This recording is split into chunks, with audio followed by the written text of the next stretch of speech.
What are some horrifying things to consider when thinking about aliens? One theory, from Stephen Hawking, is that if they are sufficiently advanced that aliens may treat us like ants. When we build dams, we don't worry about whether or not a dam will cause an anthill to be flooded out. Similarly, a species that is advanced as far beyond us as we are beyond ants might seek to alter our planet or even our solar system to their advantage without giving consideration to what may happen to us. Like to make way for a hyperspace bypass. Hopefully they post the plans at the local zoning office first. Listen, if you can't be bothered to check a message that was left for you 100 cycles ago only 4 light years away, then you got what's coming to you. Apathetic planet. I have no sympathy at all. Mostly harmless. The speed of light is 186,000 miles per second. I think that any aliens that are capable of traveling light years to reach us have no interest in our resources. Agreed, totally. To play devil's advocate, however, I would also add the following: a big factor in their decision, whether or not the resources on Earth were plentiful enough to justify the trip, would be just how technologically advanced they were. If they were so advanced that they could travel faster than the speed of light or fold spacetime or something, then it would come down to how badly they needed whatever resources and whether or not they could attain it elsewhere with less effort. Damn near anything on Earth except life itself and that which certain life creates, art for instance, is absolutely abundant elsewhere. Just about every element is out there in abundance. If aliens come to Earth, I would most likely believe it'll be for one of X things: 1. Kill us, religion, belief and supremacy, etc. 2. Adopt us, the intergalactic draft. More friends for space bingo. 3. Study us, we are the zoo. 4. A search for a cure to heat death. If you can dodge the laws of thermodynamics, you can dodge a ball. 5 teenage aliens driving out to the boonies to go civilization cow tipping for laughs in their first $300 beater of a ship. I would watch this movie. Reminds me of that episode of Trek where they are being ducked with by an omnipotent demigod alien and it turns out he's actually a child god playing with them and gets told off by his parents. Edit: anyone who reads this comment and feels like informing me that Futurama did this as well, please save yourself the trouble because 50 people already did it. Including a few who decided to tell me I was mistaken about it being Star Trek originally.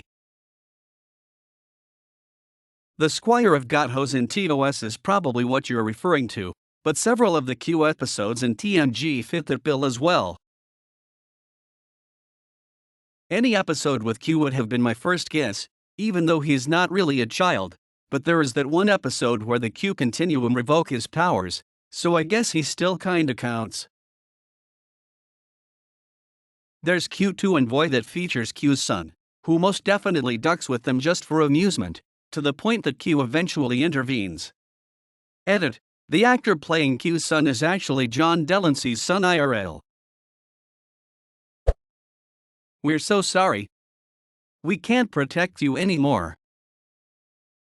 Reminds me of the Protheans in Mass Effect. Hey, here are these plans for weapons that we and several civilizations before us have worked on.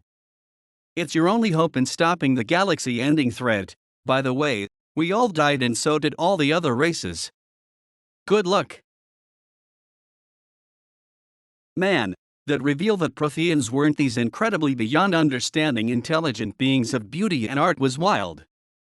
Finding out they had slaves and simply built their empire, much like the current galactic community, upon the skeletons of tech the Reapers left behind specifically for them to find, I was like, damn. My biggest revelation was finding out why Asari, the most superior and intellectual race, got to that position. It makes sense, but imagine if they shared the source of their knowledge years before, what could have happened? But even the seemingly perfect race has their flaws and they were selfish. Me 3 has got its flaws for sure, but goddamn did I enjoy the ride. Getting to see Javik and all the story that follows with him and your squad is fantastic. I loved his interactions with all the younger races. When he's talking to the Solarians and agrees with the Krogan about eating their organs as a delicacy in his cycle. You used to eat flies. How amusing, the Asari learned to write. The possibility of them already knowing about us but us not knowing about them. We have no idea if they know. They could be committing space espionage right now and we wouldn't know about it. Extremely unlikely, I know, but if aliens ever come to Earth it likely means they are a spacefaring and interstellar capable species with tech at least centuries, if not millennia, ahead of ours. In other words, if aliens are even remotely capable of traveling to our planet, we're pretty much outgunned hilariously. I would much rather be massively outgunned than to be just a bit outgunned. If even our most powerful nukes are nothing compared to their technology, then we're not a threat. If we pose a potential danger to them, there's an incentive to eliminate us. That's one of the reasons why the aliens in Battle Los Angeles really creeped me out. They're powerful and dangerous, but they're still low-tech enough that regular human soldiers can fight them in a conventional war, and that's why the aliens are so aggressively genocidal against humans and trying to wipe us out. They say it's for our water. Which is stupid, as it would be 10 times easier to go around the solar system and get ice from comets and asteroids than to take over a planet where they have a fighting chance. Then, if you win, invest in some good-as filters to get all the life out. Our microbes would either be harmless to their biology, or completely wipe them out. Doug, Europa, a moon of Jupiter, has more water than Earth. And it doesn't have life, as far as we know. If there isn't life, any sane person would choose letting them hop, skip, and jump over the solar system, getting water and building connections than waging war. Plus, most of our water has salt in it, which probably wouldn't be a problem for them. Come to think of it, if they could travel thousands of light years, desalination would be easy. But then again, an alien life that evolved similar to us around our absolute need of water is pretty bleak. Surely by that logic, just making water out of its component parts would be easy for a civilization with FTL tech. Elements lighter than iron are by far the most abundant in the universe because of how stellar masses affect the top end of fusion in their cores. Wouldn't it be feasible to just take the two common elements that make water and make them into that compound rather than jump who knows how far across space to find something pre-made? It's not just going to a place and picking it up, it's having the infrastructure to find it too. I just find it hard to believe Starship fuel will ever trade favorably with liquid water in economic desirability. It's like driving from Maine to California to get bottled water. Sure, you can, but however many gallons of gasoline is not worth whatever water you find there. You have to transport it back, too, so at least one of those big ships in orbit is going to be essentially a warp drive strapped to a hollow tube. Edit. Even if you have to travel off-world to get your oxygen and hydrogen, gases compress, and water doesn't, so you could carry raw materials far more easily than you could water as a product. It's possible that they are fat single-cell organisms just loafing around. They're already here. Just like, chilling on our eyebrows and shit, drinking mini space teenies. Cantina band music from Star Wars starts blaring from my eyebrows. Our human concepts of morality and empathy are heavily influenced by our mammalian biology. Imagine that aliens land, and instead of having nice little family units, their species lays clutches of thousands of eggs at a time.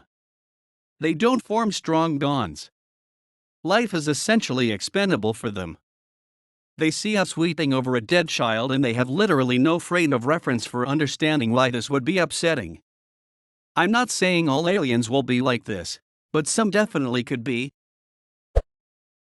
For all we know, aliens might not be the little green men that fly around in flying saucers and destroy us with laser beams. They could be an interstellar pathogen that show up one day and silently and effortlessly kills us all without warning. Our immune systems would have no idea what hit them. There was a book called Blind Sight that explores a cool idea of aliens where they're not your typical little green men. The premise is pretty much, what if humanity is unique? What if intelligent life is common, but sentience is not? That music, art, literature is a uniquely human trait. That space is filled with cold, emotionless, genius life. To me, that idea is kinda horrifying. At least, I think that's what the book was about. I'm not the best reader, lol. What if there really is valuable information to be gained from anal probes?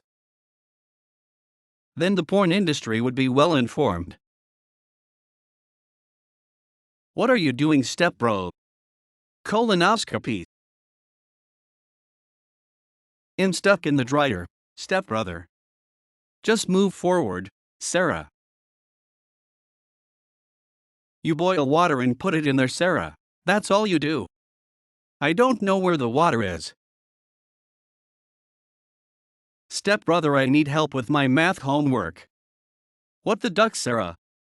Why are you naked? They might be sexy, and they might be horny. That they don't actually exist. If there were no advanced civilization that can colonize other planets, that would mean that most of them go extinct before they reach that level of technological advancement, which means that we are probably doomed to extinction too.